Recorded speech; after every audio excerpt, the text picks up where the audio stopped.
राजे माने परिवाराच्या या छोटेखानी समारंभाला उपस्थित असलेले आदरणीय नालासाहेब राजे माने, आदरणीय बाळासाहेब राजे माने, श्री अविनाश देवशेटकर, आता ज्यांचे विचार आपण ऐकले ते लातूरचे महापौर विक्रांत गोजमगुंडे, निलेश राजे माने, मुकेश राजे माने, राजे माने कुटुंबीय, राजे माने मित्र परिवार, बंधू भगिनी मित्रांनो, आज तुकाराम पाटलांच्या नूतन DS एक्सक्लुझिव्ह वस्त्रदालनाच्या उद्घाटनानंतर स्नेहभोजनासाठी राजे माने परिवाराने आपल्याला या ठिकाणी एकत्रित केलेलं आहे.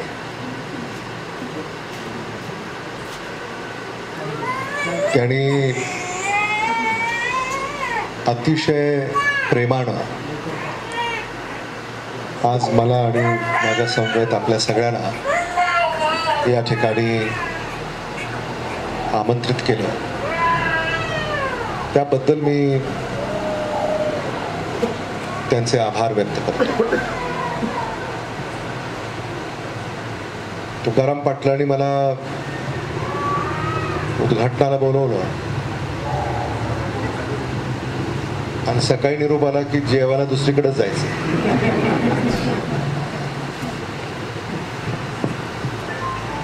मला काही म्हणजे कल्पना नव्हती.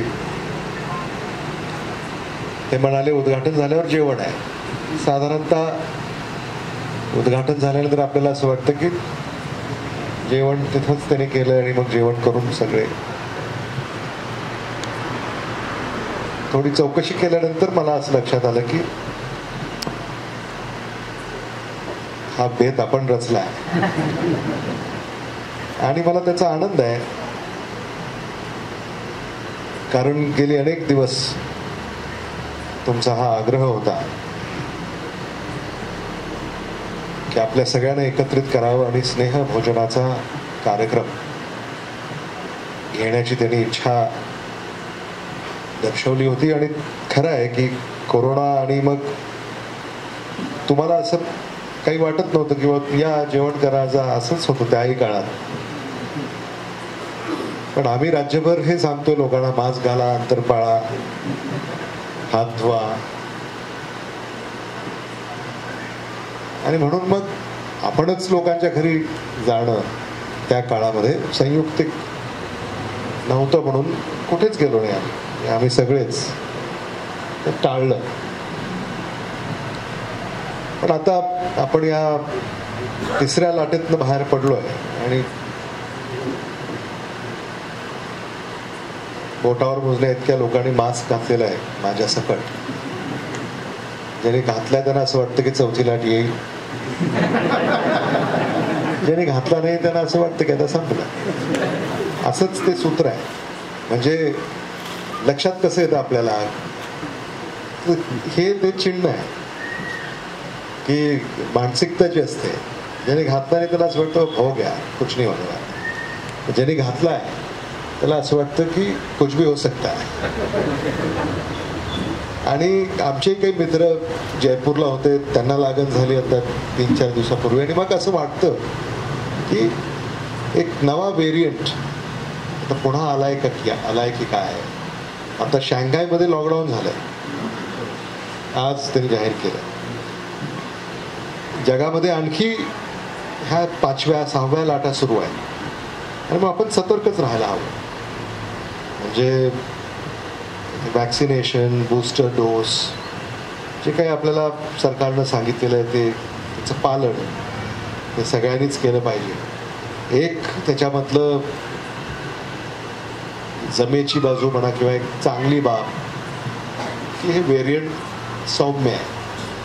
त्याचा फारसा परिणाम ते करत नाही, असं सगळं आहे. आणि म्हणून याच्यातनं, या महामारीतनं आपण आता मार्गक्रमण करतोय, लवकर बाहेर पडू, साधारणतः अशीच सगळ्यांची आशा आहे. राजमाने कुटुंबीय एकंदरीत त्यांच्याकडे पाहिल्यानंतर, त्यांना अनुभवल्यानंतर, आणि ज्याला आदरणीय विलासराव देशमुख साहेबांनी सर्टिफिकेट दिलंय, त्याच्या पुढं आणि त्याच्यानंतर काही म्हणजे चर्चा करायची काही कारण आहे असं मला वाटत नाही. आणि म्हणून देशमुख कुटुंबीय आणि राजेमाने कुटुंबीय यांचा स्नेह हा पिढ्यांचा आहे. आणि तुम्ही जे काही कार्य केलेलं आहे शिक्षण क्षेत्रामध्ये, आणि विशेषतः अनुसूचित जाती जमाती या घटकांसाठी जे तुम्ही कार्य केलं आहे, याबद्दलही मला आपलं कौतुक करावंसं वाटतं. शाळा कॉलेज, जसं आदरणीय विलासराव देशमुख साहेब म्हणाले की आम्ही वाटल्या, आणि ते खरं आहे. आज लातूर हे शैक्षणिक केंद्र म्हणून जे नावारूपाला आलं, त्या काळामध्ये आदरणीय विलासराव देशमुख साहेबांनी या व्यवस्था, याला मान्यता एवढ्या संख्येनं दिल्या की लातूरमध्ये आज शिक्षणाची पंढरी म्हणून लातूर आता मुंबई पुण्यानंतर नावारूपाला आलेली आहे. नांदेडला, सोलापूरला, परभणी, बीड, उस्मानाबाद आणि औरंगाबादही काही प्रमाणात, त्याला असं संबोधलं जात नाही. लातूरला शिक्षणाची पंढरी, शिक्षणाचं माहेरघर म्हणून आपण संबोधतो. मला असं वाटतं की त्या काळामध्ये लातूर पॅटर्न मला आठवत आहे, आणि शिक्षण क्षेत्रामध्ये निराधार हेही काम करतायत. लातूर पॅटर्नचे ब्रँड अँबॅसेडर हे आदरणीय विलासराव देशमुख साहेब होते. लातूर पॅटर्न हा जो काही शब्द आहे तो महाराष्ट्रभर, भारतभर त्यांनी इतका तो प्रचलित केला की अगदी राज्यभरामध्ये आणि देशभरामध्ये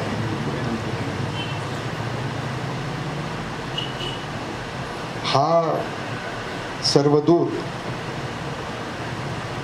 प्रचलित झाला. आणि लातूरकरांचं तर श्रेय आहेच, त्याला दिशा देण्याचं काम जे आदरणीय विलासराव देशमुख साहेबांनी केलं, त्यामुळे मला असं वाटतं लातूर काही प्रमाणामध्ये घटलं. आज मगाशीच आपण चर्चा केली, मेडिसिन, इंजिनिअरिंग, आर्किटेक्चर, डिझाईन या सगळ्याच उच्च शिक्षणाच्या ज्या प्रणाली आहेत त्यामध्ये लातूरचे जे विद्यार्थी आहेत किंवा लातूरमध्ये शिक्षण प्राप्त करून गुणवंत झालेले विद्यार्थ्यांची संख्या हजारोंमध्ये आहे. नीटचे जेव्हा परीक्षाचे निकाल लागतात तेव्हा यादीमध्ये साधारणतः पहिले 1000-1500 हे आपल्या परिसराचे, लातूरचे. आणि हे सगळं जे घडलं ते हे वातावरण, शेवटी एखादी गोष्ट एखाद्या शहरामध्ये जेव्हा आपल्याला आढळते त्याला जर आपण चालना दिली नाही तर ती वाढत नाही. आणि आज शाहू कॉलेज, प्राईम मिनिस्टरचे पत्र येतात, याला ऍडमिशन द्या.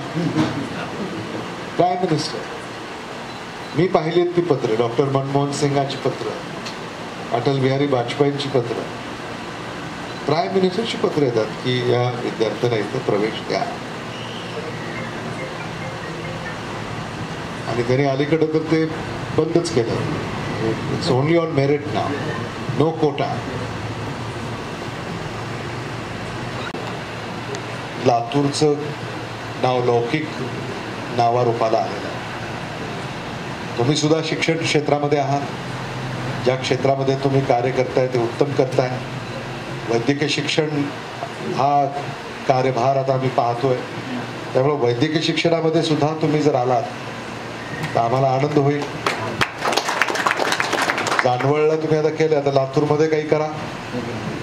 ANM, GNM, BSc nursing, physiotherapy वगैरे वगैरे आणि करू शकता तुम्ही, कारण प्रामाणिकपणा तुमच्यामध्ये जो आहे, चिकाटी आहे, तर तुम्ही हे करू शकाल असा आम्हाला आत्मविश्वास. आणि चांगली माणसं, म्हणजे हे जे मनुष्यबळ आपल्याला तयार करायचं आहे हेल्थ सेक्टरमध्ये, हे मनुष्यबळ सुद्धा तितकंच महत्वाचं आहे. फक्त डॉक्टर तयार करून उपयोग होत नाही, त्या डॉक्टरला मदत करणारी नर्स ही सुद्धा हवी आहे.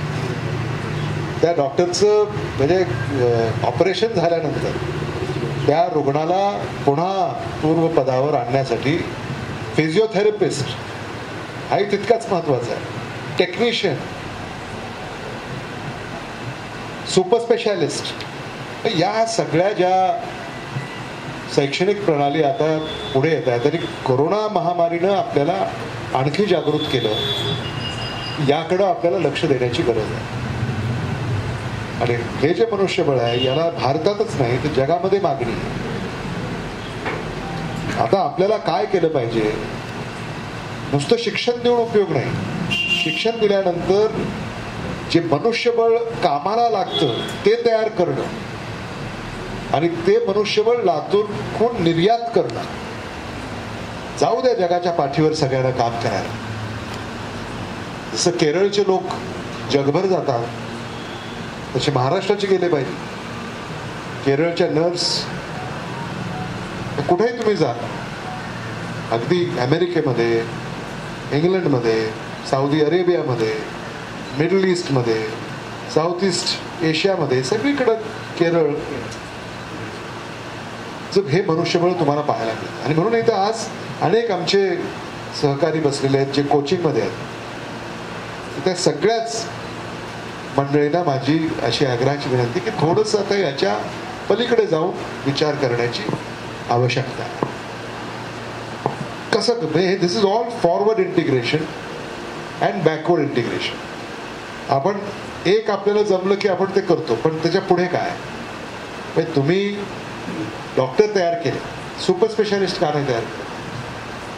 तुम्ही नीटमध्ये तुम्ही त्याला गुणवंत ठरवता, पण तो ॲडमिशन घेतो कॉलेजमध्ये कुठे, मग तिकडेच.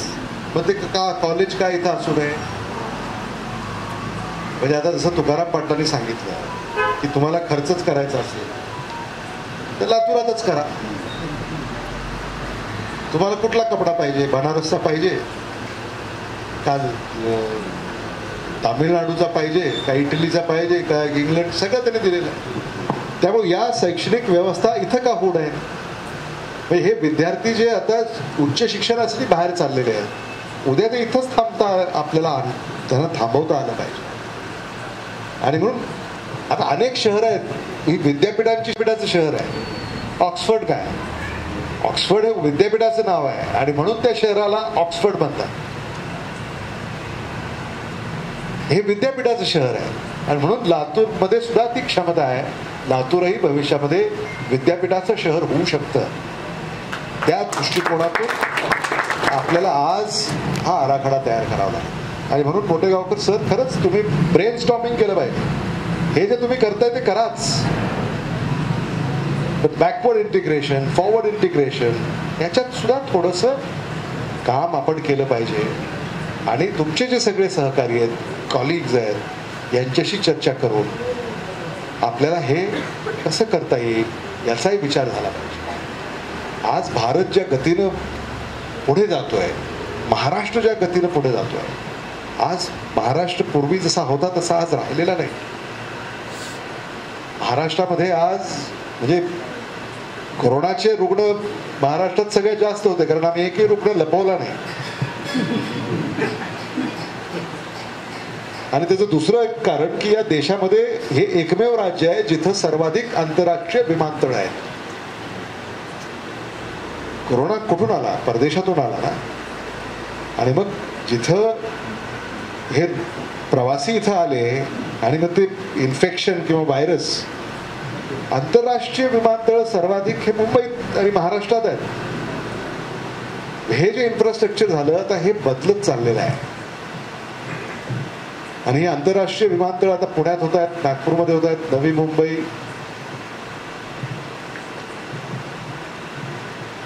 औरंगाबाद.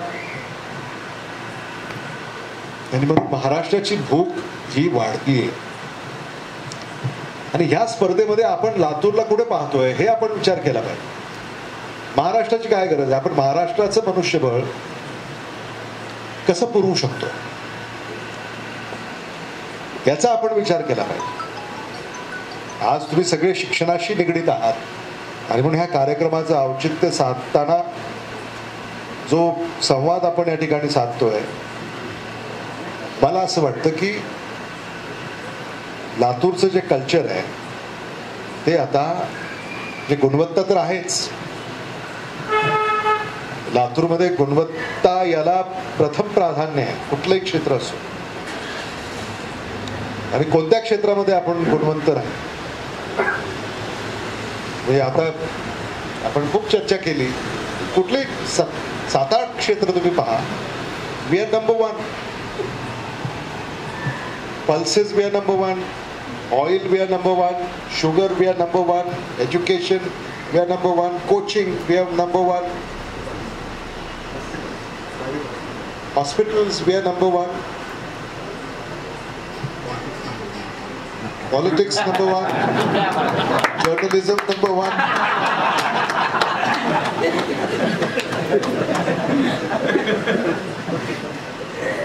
आणि मग शेवटी आपल्याला आपल्या या मातीचं ऋण फेडायचं आहे. आणि ते कसं फेडायचं, या मातीतूनच आपण आलो आणि या मातीतच जाणार. त्यामुळे या मातीचे गुण आपल्यामध्ये आहेत. आणि पुन्हा त्या मातीचे गुण म्हणजे मातीची गुणवत्ता जर वाढवायची असेल तर तुम्ही गुणवत्ता असलं पाहिजे, तर तुम्ही पुन्हा त्या मातीत जाणार आहात.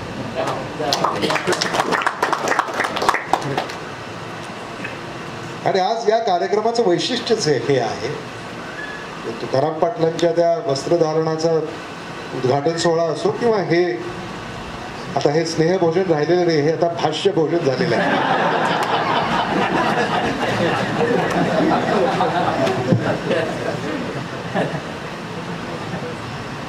आणि एवढं प्रेम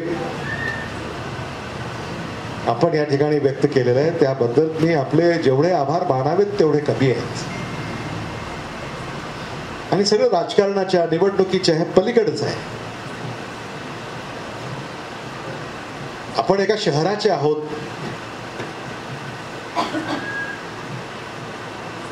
हे महत्वाचं आहे. आपण एका जिल्ह्याचे आहोत, हे महत्वाचं आहे. बाकी सगळं हे नंतर येतं. त्यामुळे आपलं जे कर्तव्य आहे, तुम्ही जसं कर्तव्य बजावताय आपलं, तसं प्रत्येक जण आपलं कर्तव्य बजावतो. आणि अशाच या कार्यक्रमामधून, अशाच या संवादामधून मला असं वाटतं की कल्पना जन्माला येतात आणि मग त्या साकारतात. त्यामुळे याच अपेक्षा आज या संवादातून मी या ठिकाणी बाळगतो. आणि राजे माने कुटुंबीय, एक आर्किटेक्ट आहेत, इंटिरियर डिझायनर आहेत, एक एज्युकेशनिस्ट आहेत, या दोघांनाही माझ्या शुभेच्छा व्यक्त करतो. आपल्या क्षेत्रामध्ये आपण गरुड झेप घ्यावी आणि खूप वाव आहे लातूरमध्ये. आणि आज जी काही ही चर्चा झाली किंवा तुकाराम पाटील त्याच्यावर मंथन झालं पाहिजे असं नाही, आणि काहीतरी त्याच्यातनं आपल्याला साध्य करता आलं पाहिजे. आणि मला खात्री आहे की तुम्ही सगळे हे सगळं करू शकाल. आणि तर हे सगळे म्हणजे आपापल्या क्षेत्रामध्ये त्यांनी उल्लेखनीय सगळ्यांनी काम केलेलं आहे. आता म्युझिक, आता तुम्ही आता माझ्या खात्यात आलेले आहात, माहिती आहे ना तुम्हाला.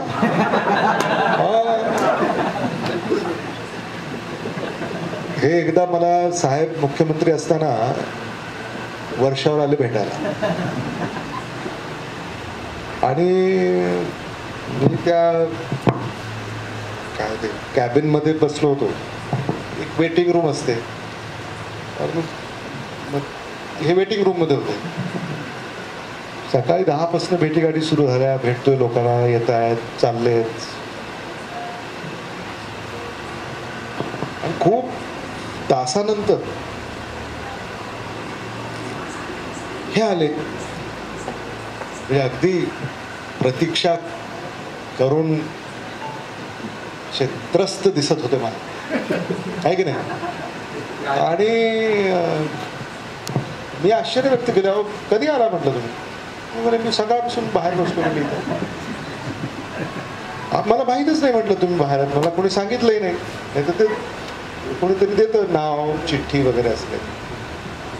नाही म्हणजे मला वाटतं सांगितलं, आत्ता बोलवाल तेव्हा बोलवाल, मी इथंच बसलो होतो. तर मी त्यांना म्हटलं की किमान आल्या आल्या ताल आणि सूर लावला असता तर मी बोलवलं असतं. आठवतं की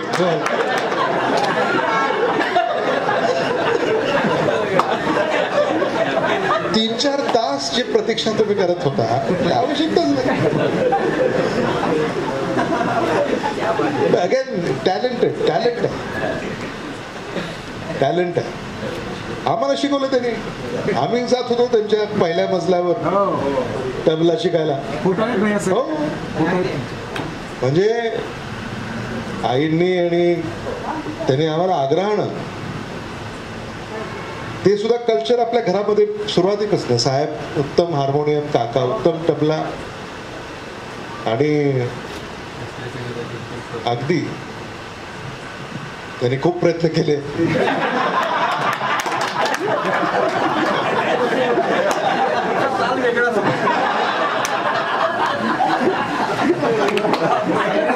कानसेन बनवा याला, तुम्हाला कानसेन बनवा याला, असं साहेबांचं वाक्य आहे. बघा, अजून लक्षात आहे की कानसेन बनवा. आणि त्यावेळेस तबला शिकले, दादरा झपताल आमच्या ह्याच्यात नोंद असेल, इतिहासाची वही जी आहे आमच्या आई वडिलांना देखील असं वाटत होतं की आपली मुलं काहीतरी एखादं वाद्य त्यांना त्याचं ज्ञान असलं पाहिजे. राजकारणात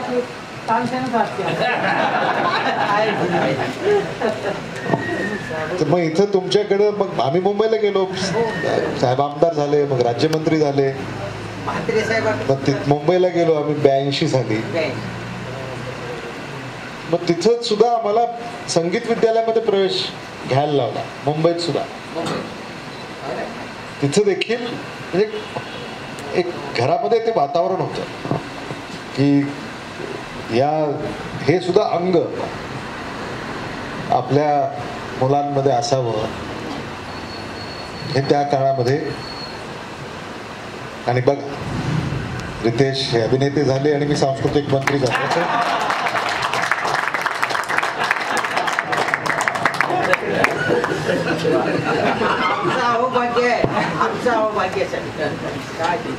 तुमच्यामध्ये जर मी अडकलो असतो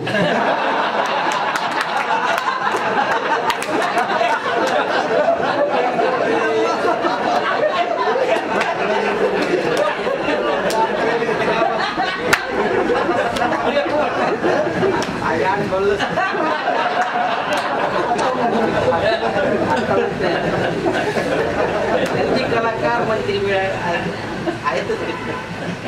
कलाकार मंत्री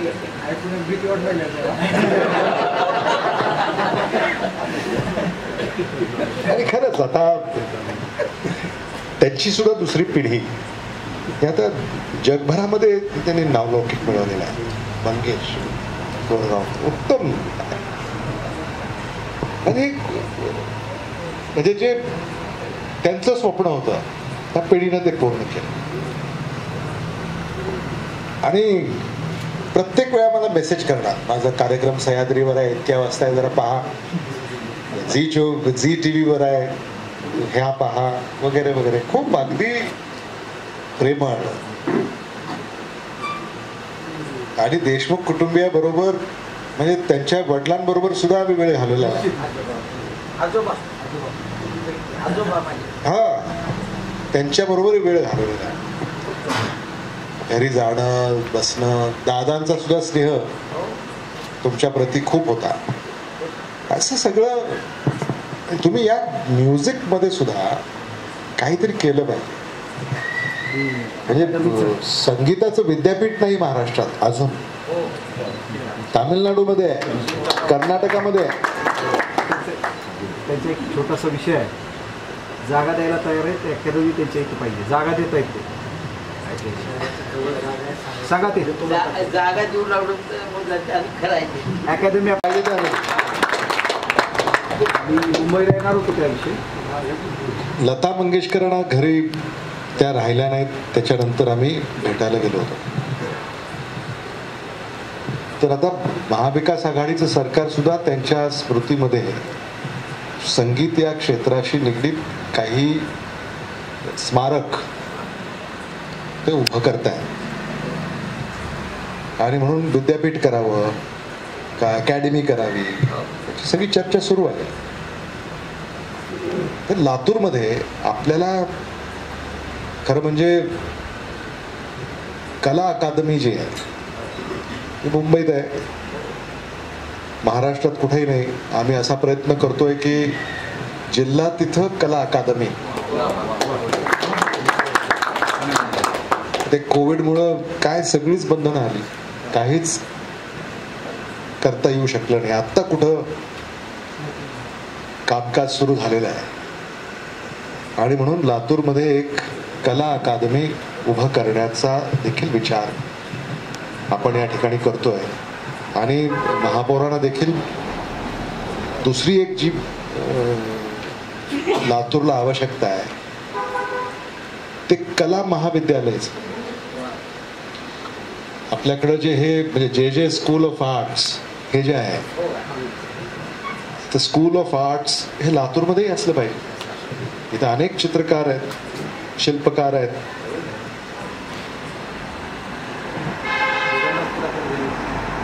हो ना, ते सुद्धा ज्ञान लातूरमध्ये उपलब्ध असलं पाहिजे. आणि हे आता लातूरमध्ये जे नाही आणि जे होऊ शकतं त्याचा शोध लावला पाहिजे आणि त्याला चालना दिली पाहिजे. असं आता हे तुमच्याकडनं अपेक्षित आहे. तुम्ही जे करताय ते तर कराच, पण आणखी त्याच्यामध्ये तुम्हाला काय करता येईल याचा देखील विचार आपण सगळ्यांनी करावा. शासन म्हणून जी मदत लागेल, ज्या मान्यता लागतील, जो निधी लागेल, सगळं उपलब्ध करण्याची जिम्मेदारी आमची असेल. आणि मगाशी जे मी तुम्हाला सुचवलं तिथं की Latur chamber of industry and commerce और कॉमर्स अँड इंडस्ट्रीज हे झालंच पाहिजे लवकर. त्याचं काय ते रजिस्ट्रेशन किंवा कन्सेप्च्युअलायझेशन वगैरे हे सगळं. त्याच्याशिवाय लातूरला ज्या शिखरावर आपल्याला न्यायचं आहे ते आपल्याला कदाचित तेवढ्या लवकर नेता येणार नाही. इंटेलेक्च्युअल एक्सचेंजेस आता सुरू झाले पाहिजे. पुणे लातूर, मुंबई लातूर, मुंबई नाशिक, मुंबई चेन्नई, चेन्नई लातूर, जे काही आता तुम्ही तुमचा जो काही माल आणताय तो सगळीकडनं आणताय. त्यामुळं हे देखील ह्या सगळ्या याच्यामध्ये येणाऱ्या काळामध्ये आपल्याला करावं लागेल. खरं म्हणजे तुम्ही सगळे जे इथं आलेले आहात स्नेहभोजनासाठी आलेले आहात. त्यामुळं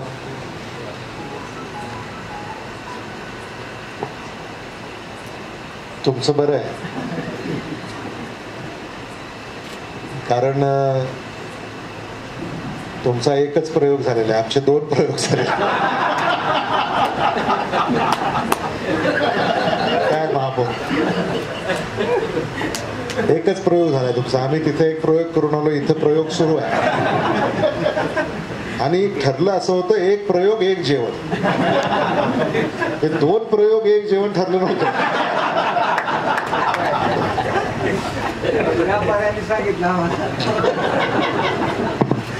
त्यामुळं एक जेवण उधार राहिलं. या शब्दामध्ये मी माझ्या शब्दांना विराम देतो. धन्यवाद. जय हिंद, जय महाराष्ट्र.